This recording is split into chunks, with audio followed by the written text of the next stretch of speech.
Σκόρδο θέλω. Τι άμα. Γιατί τι. Πάνε φέρε. Λοιπόν, Μιχάλης.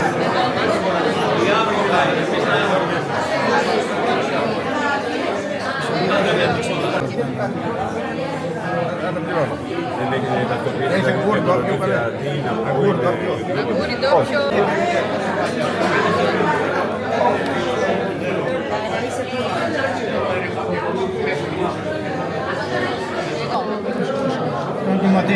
Το δώσουμε και εμένα το μάτι.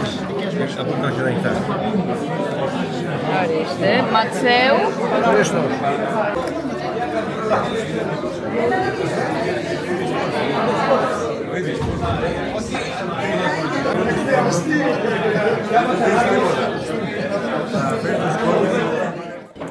Λοιπόν, να ξεκινήσω λίγο, να πούμε λίγο πράγματα για τον Αιγύλοπα, γιατί αν δεν ήταν ο Αιγύλοπας και βασικά η ομάδα που το ξεκίνησε, εγώ δεν θα ήμουν εδώ. Πολλοί από εδώ μέσα πιθανόν να μην ήμασταν, τουλάχιστον να μην ήμασταν σε αυτή τη φάση που είμαστε σήμερα.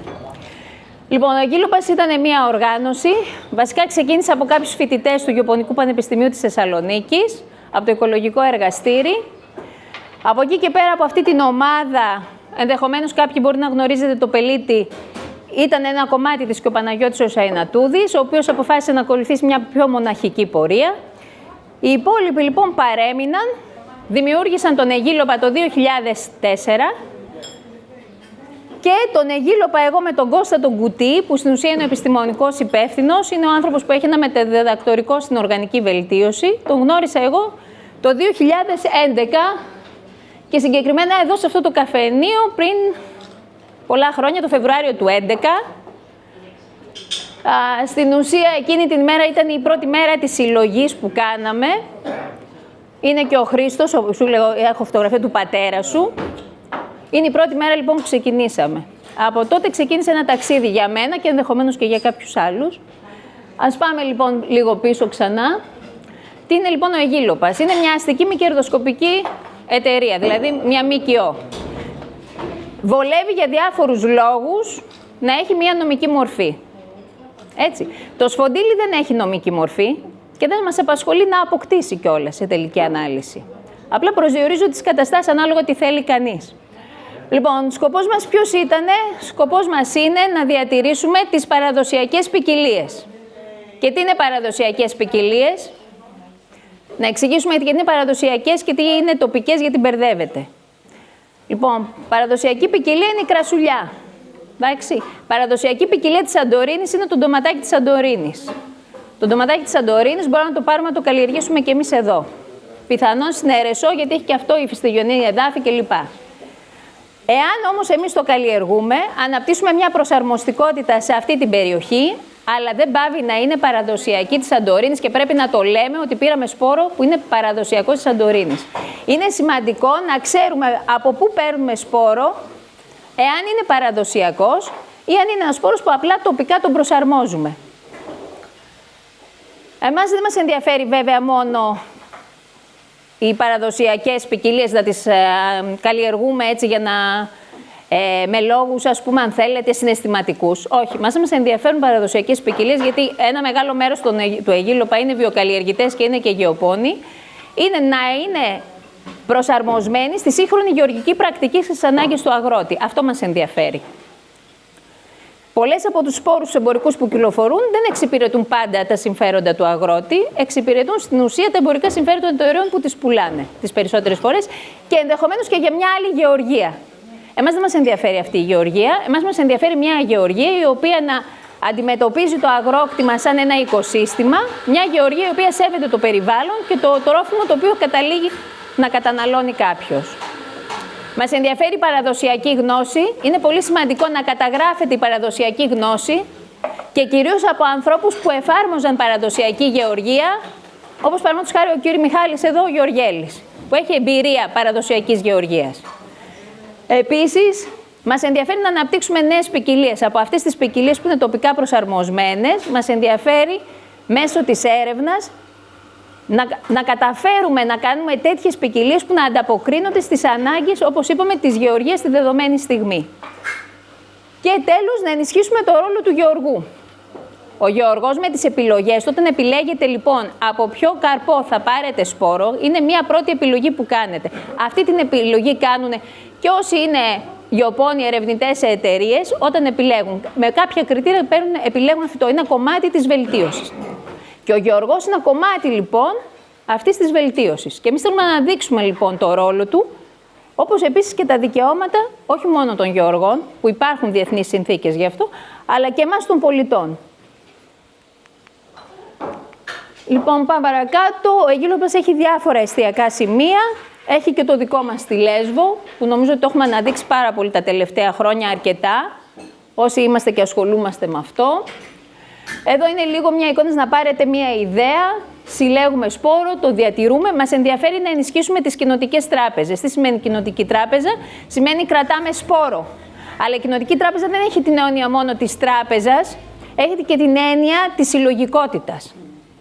Την έννοια του δικτύου. Αυτό μας ενδιαφέρει και σας Φοντήλη. Δεν μας ενδιαφέρει να κρατάμε μόνο σπόρο για τον εαυτό μας, πρέπει να ξεφύγουμε λίγο από αυτό. Πρέπει να μάθουμε να καταλάβουμε ότι είναι πολύ σημαντικό η συλλογικότητα και να κρατάμε και σπόρο ενδεχομένως για άλλους και αυτός που κρατάει σπόρο να μας δώσει εμάς. Να υπάρχει μια κατάσταση δηλαδή που να μην φτάσουμε στο ίδιο χωριό που είχε γίνει πριν από χρόνια. Θυμάσαι όταν είχε έρθει ο Κώστας, ο κ. Μιχάλης κράταγε σπόρο και υπήρχε άλλο στο χωριό που δεν ήξερε ότι κρατάει σπόρο. Λοιπόν, δείχνω κάποιες φωτογραφίες. Από εδώ είναι ο Στρατής ο Γιακαλής, δεν ξέρω αν τον ξέρετε, είναι μεγάλος παραγωγός, διατηρεί το Σαρίτσα, μια τοπική ποικιλία που καταφέραμε και την εγγράψαμε. Εγώ και ο Γιώργος στήσαμε πειραματικό στη Μυτιλήνη και καταφέραμε με τη βοήθεια του Κώστα να καταθέσουμε φάκελο και αυτή τη στιγμή είναι στον Εθνικό Κατάλογο Ποικιλιών ως διατηρητέα ποικιλία. Εδώ είναι η πρώτη σπορά που κάναμε στο χώρο που μας έδωσε ο Δημήτρης ο Γιασάς για να σπείρουμε στην ουσία εμείς την πρώτη χρονιά. Όσοι ξέρετε την κόρη μου είναι 19 χρονών, τότε ήταν όπως βλέπετε πάρα πολύ μικρή. Δίπλα, πάνω ψηλά, ήταν στο Πολύκεντρο. Τότε υπήρχε παλιά στη Μυτιλήνη το Ήλεκτρο, που έκανε ένα ανταλλακτικό δίκτυο. Κάναμε τις πρώτες μας συναντήσεις εκεί. Μπορείτε να δείτε εκεί την Ελένη, το Γιώργο. Ήταν το 2013 νομίζω αυτό. Τότε. Οι πρώτες μας συζητήσεις. Λοιπόν, και η Δόμνα με πήρε τηλέφωνο χτες και επίτηδες επέλεξα την κάτω φωτογραφία. Ήταν μια ανταλλαγή που κάναμε πριν από κάποια χρόνια σε μια λέσχη που είχε στην Καλονή και νομίζω έμαθα ότι κάηκε, δεν ξέρω κάτι τέτοιο. Ήταν από τις πιο ωραίες ανταλλαγές που κάναμε εκεί. Γιατί ήρθε κόσμος ο οποίος κρατούσε σπόρο, κάθισαν σε τραπέζι όπως σήμερα και ανταλλάξαν όχι μόνο σπόρο αλλά και γνώσεις και ερωτήσεις που ενδεχομένως κάποιοι μου κάνατε. Είναι πάρα πολύ σημαντικό και αυτό. Και επίτηδες διάλεξα αυτή που είναι και η Χρυσούλα η ζωγράφου, γιατί η Χρυσούλα η ζωγράφου ήταν η μοναδική. Σαν δημοτικός σύμβουλος και γέννησε άνθρωπος που ασχολείται με την τοπική αυτοδιοίκηση, που ενδιαφερόταν πραγματικά και πολλές φορές με έπαιρνε και με ρωτούσε. Κανείς άλλος στα τόσα χρόνια που ασχολούμαστε, από το κομμάτι της τοπικής αυτοδιοίκησης δεν έχει δείξει ενδιαφέρον. Και αυτό το οποίο έχουμε κάνει στη Λέσβο και έχουμε ξεκινήσει δεν είναι κάτι σύνηθες. Το 2013 οι εκδόσεις και αυτά τα οποία κάνουμε γίνονται με έναν οργανωμένο τρόπο που δεν γίνονται εύκολα σε άλλα μέρη. Και δυστυχώς δεν έχουν ενδιαφέρον. Και εγώ φυσικά δεν θα πρόκειται εμείς να κάτσουμε να τους προσεγγίσουμε. Πρέπει κάποιος να μας προσεγγίσει που να έχει πραγματικά ενδιαφέρον, γιατί σε τελική ανάλυση έχουμε πάρα πολλά πράγματα που έχουμε να κάνουμε και δεν έχουμε χρόνο να αφιερώνουμε σε ανθρώπους που δεν ενδιαφέρονται πραγματικά. Λοιπόν, εδώ είναι η πρώτη αφίσα και η περσινή που κάναμε, γιατί έκλεισε 10 χρόνια. Η σημερινή μας η αφίσα, ας προχωρήσουμε. Αυτά είναι κομμάτια από παρουσιάσεις που έχω κάνει στο νησί και από ό,τι φαίνεται δεν είναι αρκετές, αλλά και εγώ έχω κουραστεί να κάνω. Και στο φεστιβάλ, στην γιορτή του Ισαγιάσου 2 φορές πήγα. Δυστυχώς το έλκος του Καστάνου πραγματικά τους πήγε πίσω. Θα μπορούσαν να είχαν αυτοοργανωθεί και να κάνουν κάποια ομάδα για το Κάστανο, αλλά υπάρχουν και οι συγκυρίες. Από τη Μοδούσα, παρουσιάσεις, εκδηλώσεις που έχουμε κάνει στη Μυτιλήνη για να συνδυάσουμε τη γαστρονομία με την διατήρηση των τοπικών ποικιλιών. Στο ηφαίστειο της Ανεμότιας, στην εκδήλωση που κάνουν στην Ανεμότια, ο Μιχάλης ο Μαρμάρου πολλές φορές με έχει πάρει και έχουμε μιλήσει και έχουμε συνεργαστεί. Από εκδήλωση που είχαμε κάνει για το λεσβιακό ελαιόλαδο σε ένα μαγαζί που έχουν 2 παιδιά με καταγωγή από τα μέρη μας. Και τότε είχε προκαλέσει και το ενδιαφέρον και είχε παιχτεί 1,5 λεπτό στο δελτίο ειδήσεων του Αντένα για το λεσβιακό ελαιόλαδο από αυτή την κίνηση, η οποία δεν κόστησε και τίποτα το ιδιαίτερο. Λοιπόν, ο πειραματικός που στήχησαμε με τον Γιώργο στο χώρο του, δίπλα στο χώρο του Δημήτρη του Γιασά, είναι το σπίτι του και ο χώρος του. Εδώ είναι μια ευρωπαϊκή βάση δεδομένων για γενετικό υλικό που περιγράφει τη συγκεκριμένη ποικιλία. Και τώρα αυτές τις μέρες, αυτό το Σαββατοκύριακο, ο Κώστας ο Κουτής, που είπαμε ότι ήταν και στην πρώτη φωτογραφία και είχε πάρει την πρώτη συνέντευξη από τον κύριο Μιχάλη και είχε μείνει 1 μήνα εδώ και έκανε μια τεράστια συλλογή από το νησί, βρίσκεται στην Σαντορίνη, στο συνεταιρισμό της Σαντορίνης, γιατί στην ουσία είναι σε ένα πρόγραμμα και ενδεχομένως, αν το αποφασίσει ο συνεταιρισμός της Σαντορίνης να αποφασίσει να διατηρεί και να καταθέσει ένα φάκελο για να ενταχθεί στον εθνικό κατάλογο, έχουμε πει ότι εμείς θα τους βοηθήσουμε, εμείς είμαστε έτοιμοι να το κάνουμε αυτό, αρκεί να το θέλουν αυτοί, έτσι ώστε να έχουν ένα σπόρο το οποίο έχει εγγραφεί στον εθνικό κατάλογο. Έχει γίνει πρώτα POP και μετά έγινε στον εθνικό κατάλογο, δεν είναι τυχαίο. Η συμμετοχική έρευνα σημαίνει έρευνα η οποία γίνεται μεταξύ επιστημόνων και γεωργών. Είναι σημαντική συμμετοχή του παραγωγού και του χώρου του αγρού του. Εμάς μας ενδιαφέρει, αν θέλετε, σαν μια οργάνωση κινηματική, γιατί στην ουσία θέλουμε η έρευνα να εξυπηρετεί καθαρά τις ανάγκες του αγρότη και της κοινωνίας και όχι ενδεχομένως τη χρηματοδότηση ή μια εταιρεία που πιθανόν χρηματοδοτεί την έρευνα. Λοιπόν, αυτές είναι οι πρώτες μας κινήσεις. Η πρώτη ανταλλαγή έγινε το Μάιο του 2013. Σε αυτή τη φωτογραφία υπάρχει ο Βασίλης ο Γάλλος, θέλω να το πω αυτό. Ο Βασίλης μας είχε βοηθήσει τον πρώτο καιρό και την πρώτη φορά που ήρθε είχε φέρει ένα σακούλι με σπόρους διάφορους και για ανταλλαγή και να τους δώσει. Από εκεί πέρα βέβαια δεν ξανασχολήθηκε και είναι λογικό, αλλά θέλω να ότι παρόλο ένας άνθρωπος ο οποίος εμπορεύεται, κατανοούσε την αναγκαιότητα και τη σημασία αυτής της κίνησης που κάναμε εμείς τότε. Οι άλλες φωτογραφίες είναι από μια άλλη, τέλος πάντων, το πρώτο σχολείο που κάναμε στη Λέσβο και αυτό είναι μια κίνηση στη Λίμνο, το σχολείο σπόρων που κάναμε στη Λίμνο. Και με τους δύο ερευνητές που είναι η Ειρήνη Κατσαλήρου και ο Άρης ο Γεράκης, είναι εδαφολόγοι, έχουν σπουδάσει στην Αμερική. Για τα περισσότερα προβλήματα τα περιβαλλοντικά και των μη αποδόσεων από την Αμερική έχουν ξεκινήσει και από τον τρόπο που εκείνοι καλλιεργούσαν και έχουν αλλάξει τα δεδομένα. Λοιπόν, και τους έφερα σε επαφή με τον Μιχάλη τον Μαρμάρου και το ηφαίστειο της Ανεμότητας και είναι οι δύο ερευνητές, εδαφολόγοι, με τους οποίους τώρα δουλεύουν κάποια προγράμματα, δεν ξέρω αν τα έχετε παρακολουθήσει, με τις αναβαθμίδες, με την αναβίωση του αμπελώνα και τη χρήση του χυδυριώτικου κτλ. Λοιπόν, αυτές είναι από διάφορες τέλος πάντων κινήσεις που έχουμε κάνει για ευαισθητοποίηση σε θέματα που αφορούν την νομοθεσία και τα δικαιώματα των γεωργών. Αυτό ήταν μια καμπάνια που κάναμε μαζί με άλλα ευρωπαϊκά κινήματα στις Βρυξέλλες. Ήμασταν 1,5 ώρα μέσα στη βροχή στην ουσία και καταφέραμε τον εισηγητή της νομοθεσίας για αυτές τις ποικιλίες που λέμε εδώ να μείνει για μισή ώρα μέσα στη βροχή και να μας ακούει. Εδώ βλέπω, όποιοι έχετε Facebook, καλό είναι να μπείτε στον Αιγύλοπα και την καμπάνια που αναφέρετε εκεί να την υπογράψετε όσοι δεν την έχετε υπογράψει. Γιατί ακόμα αυτή τη στιγμή διεκδικούμε κάποια πράγματα και είναι πολύ σημαντική να είναι ένας μεγάλος αριθμός υπογραφών μέσα στα πλαίσια αυτής της καμπάνιας. Λοιπόν, αυτό θέλω να το αναφέρω και για το Σφοντήλι. Είναι πάρα πολύ σημαντική ανάπτυξη βάση δεδομένων. Ωραία η ανταλλαγή που κάνουμε σήμερα, αλλά είναι σημαντικό να υπάρχει μια βάση δεδομένων. Δηλαδή, τι χρήση, ποιες συνθήκες καλλιέργειας, στην πάροδο του χρόνου περιγραφή τι είναι, τι άνθος βγάζει, τι κάνει, φωτογραφίες. Δηλαδή, είναι καλό όταν έχεις μια ποικιλία, ιδίως αυτή η οποία ενδεχομένως έχει και ενδιαφέρον γεωργικό για κάποιον αγρότη, να έχουμε στοιχεία για αυτήν. Όχι απλά να λέμε ο σπόρος. Και πρέπει να ξέρουμε από πού είναι αυτός ο σπόρος επίσης. Ποιος μας τον έδωσε και πού τον δίνουμε. Και τον δίνουμε για διατήρηση. Έτσι. Ή για τη δική μας προσωπική χρήση. Εδώ είναι η συμμετοχή μας σε διάφορα προγράμματα και το δίκτυο. Γενικά ο Αιγύλοπας είναι δικτυωμένος σε πανευρωπαϊκό επίπεδο. Είμαστε αυτοί οι οποίοι στην ουσία κάναμε τη σύσταση του Βαλκανικού δικτύου. Είμαστε εκπρόσωποι της ΙΦΟΑΜ, της Ελλάδας, εκπρόσωπος της Ελλάδας στην Ευρωπαϊκή ΕΦΟΑΜ. Η ΕΦΟΑΜ είναι η Διεθνής Ομοσπονδία των Βιοκαλλιεργητών. Έχει παράρτημα στην Ευρώπη, είναι και παγκόσμιο. Γιατί μας ενδιαφέρει και η βιολογική γεωργία. Αυτά.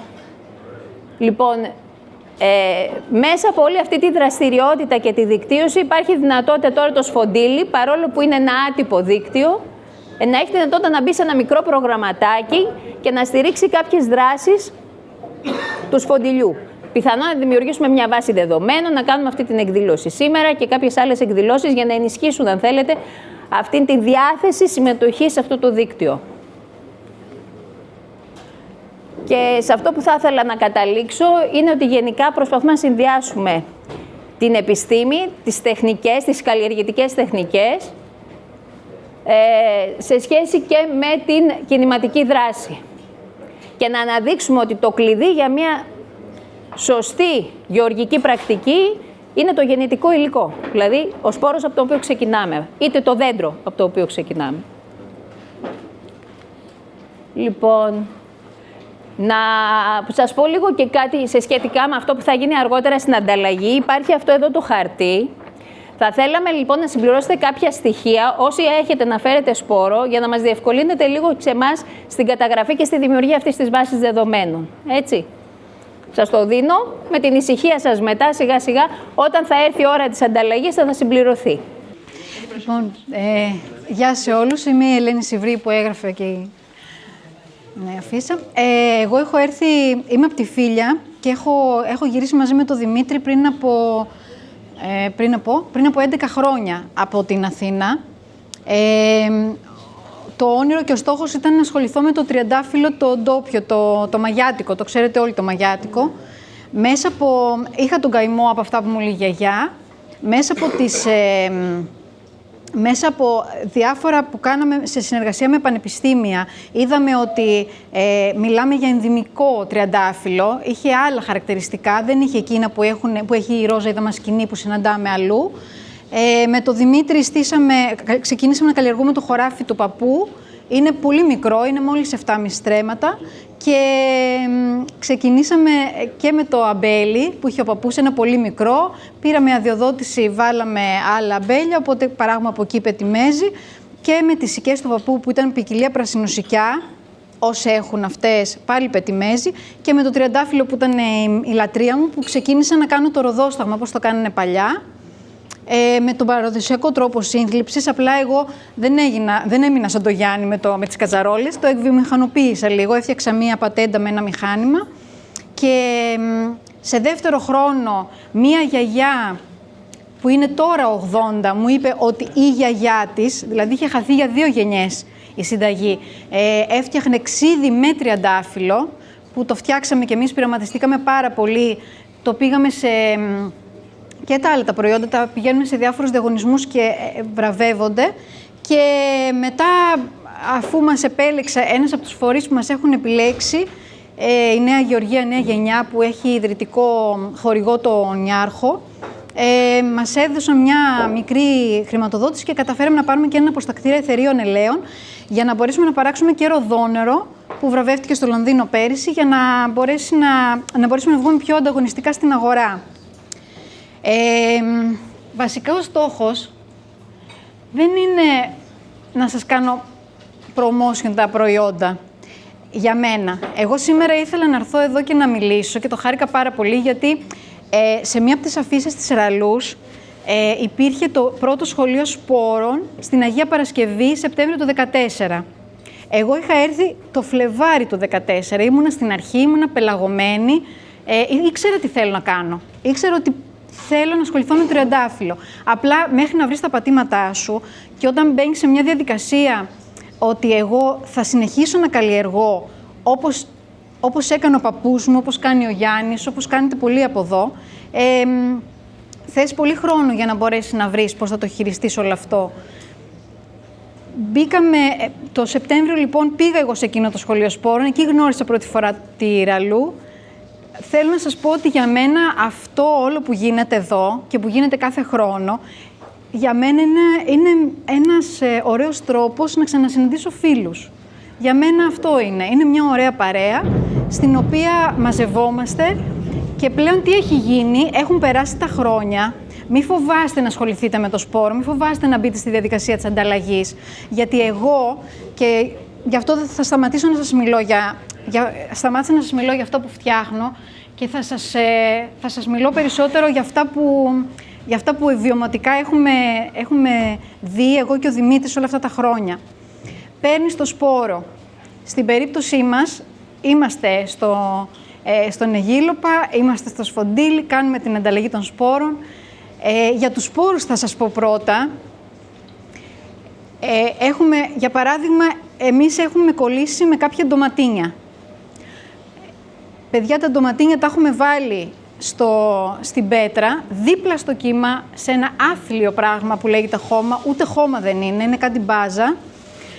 Θέλω να σας πω ότι έχω συλλάβει τον εαυτό μου να χαμογελώ, να είμαι στο μπαλκόνι και να κοιτάω το γιο μου και άλλα τα δυο μου ανήψια να έχουν τσαλαπατήσει όλα τα λουλούδια, να σκέφτομαι ότι η μάνα μου θα πάθει ιστερία και η αδερφή μου και αυτά να τρώνε με τα χέρια τους έτσι τα ντοματίνια, άπλυτα όπως ήταν. Αυτός είναι ο στόχος. Όταν παίρνεις από εδώ το σπόρο, δεν είναι απλά σώζω το σπόρο, τι να κάνω με το σπόρο, είναι να μπορέσεις να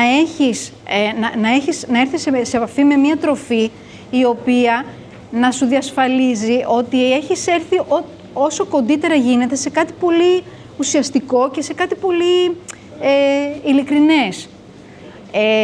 Αυτό, για να το πάμε λίγο πιο πέρα, έχει να κάνει και με το περιβάλλον συνολικά. Δηλαδή, δεν παίρνω το σπόρο και απλά τον βάζω κάπου και τον καλλιεργώ. Όταν μιλάμε για μπαλκόνια ή για ταράτσες που είμαστε στην Αθήνα και βλέπαμε, οκ, το δέχομαι.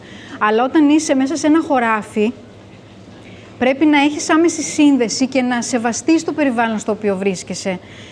Εμείς αυτά τα ντοματίνια τα βάλαμε και στο σταλό, στο χωράφι μας, που έχουμε τις τριανταφυλλιές μας και τις σικές. Πάλι φτάσαμε στο σημείο να γεμίζουμε σακουλάκι και να γεμίζω καταψύκτη στο χειμώνα.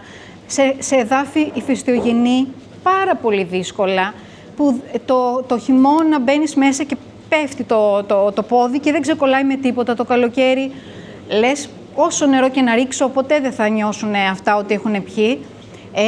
Κι όμως αυτά τα ντοματίνια απέδωσαν. Και γενικά να ξέρετε ότι όταν παίρνετε κάτι τέτοιο, αυτό έχει τη δύναμη να αντέξει πάρα πολύ σε δύσκολες καταστάσεις.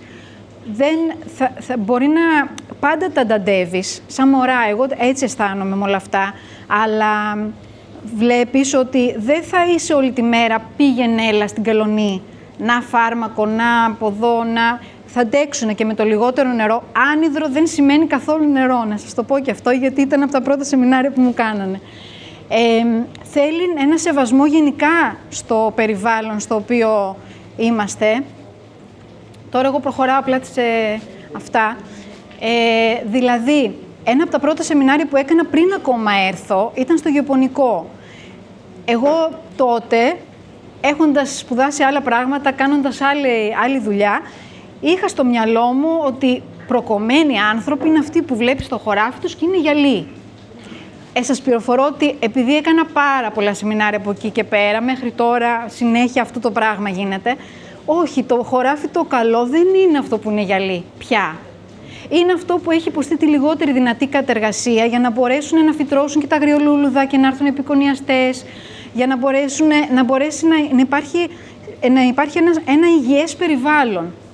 Ο Δημήτρης προχθές ήταν πάνω να κλείσει τις κότες, γιατί τις είχε βγάλει ο μικρός έξω και μου λέει, σε αυτό το μικρό χωραφάκι έχουμε 2 γκιολέλια. Γκιολέλια, ξέρουμε τι είναι. Είναι ο λάκκος που έχεις ανοίξει στο έδαφος για να συλλέγεις βρόχινο νερό. Λοιπόν, στα γκιόλια μας ήρθε τσικνιάς. Μου λέει την ώρα που βασίλευε ο ήλιος. Γιατί έχει μέσα βατράχια, έχουμε γύρω-γύρω φίδια, χελώνες, υπάρχουν τα πάντα. Αυτά δεν είναι πράγματα που δεν είναι χρήσιμα. Δεν υπάρχει τίποτα που να μην είναι χρήσιμο και δεν υπάρχει τίποτα που να μην μπορεί να στηρίξει το σπόρο που θα πάρετε. Οπότε όλα αυτά χρειάζονται. Πρέπει να έχουμε ένα υγιές έδαφος και ένα υγιές περιβάλλον συνολικά. Προχωράω τη διαφάνεια και να σας πω το εξής. Εγώ, όπως καταλαβαίνετε, το σπόρο και τον κάθε σπόρο που ανταλλάσσουμε με τον Γιώργο, με όλους τους φίλους πια, τον έχουμε με τον Δημήτρη για το σπίτι μας. Όμως, αυτό που έχουμε σε αυτό που έχουμε πολύ μεγάλη εμπειρία είναι σε αυτό που ονομάζουμε ενδυμικό φυτό, όχι δηλαδή μόνο ο σπόρος, αυτό που είπε η Ραλού πριν, ότι αφορά και τα δέντρα. Δηλαδή, εμείς ασχοληθήκαμε με την τριανταφυλλιά. Η τριανταφυλλιά ήταν μέσα στα σπίτια των ανθρώπων, μέσα στις αυλές. Μέσα στην αυλή της γιαγιάς, είχε βάλει και 2 παππούς στις άκρες του αμπελιού, γιατί λειτουργεί σαν αλάρμ για το αμπέλι, να ξέρετε το τριαντάφυλλο, και μέχρι εκεί. Δεν είχε μπει κανένα στη διαδικασία να το κάνει αυτό το πράγμα καλλιέργεια. Όταν ένα φυτό το παίρνεις και το κάνεις καλλιέργεια, αλλάζει συμπεριφορά. Θέλει άλλη αντιμετώπιση, άλλη στάση απέναντί του. Η Ραλού ήταν ο πρώτος άνθρωπος μαζί με τον Κώστα που είχαν έρθει και είχαν δει το χωράφι.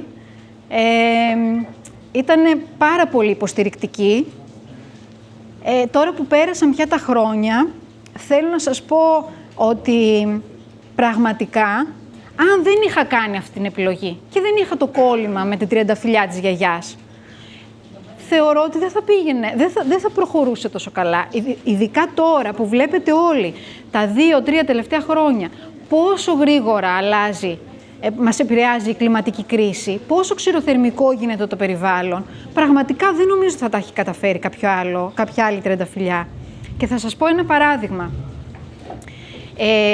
Στο δίπλα νησί στοιχείο υπάρχει δαμασκηνή με άλλα χαρακτηριστικά στο προφίλ του ελαίου, δηλαδή η μαγιάτικη που έχουμε εμείς, και υπάρχει και η σεντιφόλια, είναι μια άλλη τριανταφυλλιά που είναι και αυτή στην κατηγορία αρωματικά και φαρμακευτικά, κυρίως φαρμακευτικά. Τη σεντιφόλια λοιπόν οι χιώτες τη χρησιμοποιούν για να φτιάχνουν γλυκό. Είπαμε λοιπόν με τον Δημήτρη, ξέρεις τι, να πάρουμε σεντιφόλια και να τις βάλουμε σε ένα άλλο κομμάτι του χωραφιού, να δούμε κι εμείς πώς είναι αυτή η τριανταφυλλιά και να την έχουμε μόνο σαν ομορφιά. Ή άμα κάνουμε κανένα βάζο γλυκό για το σπίτι, γιατί είναι καλό. Παιδιά, βάλαμε τη σεντιφόλια στο ίδιο χωράφι που έχουμε τις δαμασκίνες, τη δαμασκίνα τη δική μας. Ο Δημήτρης, για να μπορέσει να βοηθήσει τα φυτά, φύτεψε περιμετρικά σποράκια από αυτά εδώ. Συγκεκριμένα σε κάποια είχε βάλει και μπάμιες. Ήταν τόσο ξηροθερμικές οι συνθήκες, τόσο δύσκολο το χώμα, οι μπάμιες τελικά απέδωσαν. Το φθινόπωρο γεμίσαμε μπάμιες, το φθινόπωρο, όχι το καλοκαίρι. Οι τριανταφυλλιές φτάναν στο σημείο να κάνουν ένα μπουμπούκι τόσο, να γέρνει το μπουμπούκι, να ποτίζει ο Δημήτρης, να βλέπει το χώμα ποτισμένο και να μην μπορεί να ανοίξει το λουλούδι. Δεν μπορούσε να ανοίξει, ήταν τόσο ξηρό το καλοκαίρι, τόσο ζέστη. Οπότε σας προκαλώ και σας προσκαλώ να υιοθετήσετε αυτή τη διαδικασία των σπόρων. Είναι μια διαδικασία που σας βάζει σε μια πολύ, πολύ ωραία παρέα με ανθρώπους που όλο αυτό το κάνουν, μπορεί να ξεκινάει από το συναίσθημα, αλλά τελικά έχει πρακτική εφαρμογή στο πώς αλλάζει και η στάση ζωής σου και το πώς αλλάζει και η στάση που αντιμετωπίζεις το περιβάλλον γύρω σου. Καταλαβαίνεις τη χρησιμότητα των πάντων, μπαίνεις στο χωράφι, ξέρω για τις κυρίες θα ακουστεί κάποιος, αλλά σκοντάφτεις πάνω στον τυφλίτη και δεν παθαίνεις πανικό. Ότι Παναγία μου, το φίδι θα με φάει. Δεν θα σε φάει κανένα φίδι. Είναι εκεί και κάποιο σκοπό, για κάποιο λόγο είναι εκεί.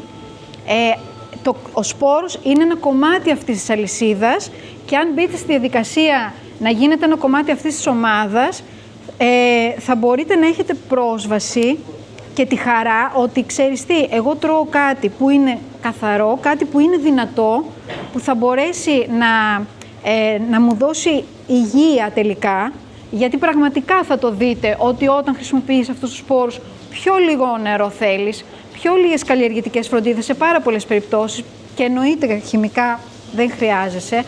Δεν σημαίνει ότι όλοι οι σπόροι κάνουν για όλα τα χωράφια, ούτε ότι όλοι οι σπόροι κάνουν για όλα τα χώματα και θα σας κάνουν όλα. Αλλά ο καθένας, όπως εμείς μέσα από αυτή τη δεκαετή διαδικασία βρήκαμε τελικά σε ποιους καταλήξαμε, έτσι νομίζω θα συμβεί και σε εσάς. Αυτά, ελπίζω να μην σας κούρασα, εύχομαι να μην σας κούρασα. Όποιος θέλει να με ρωτήσει οτιδήποτε, είμαι στη διάθεσή του.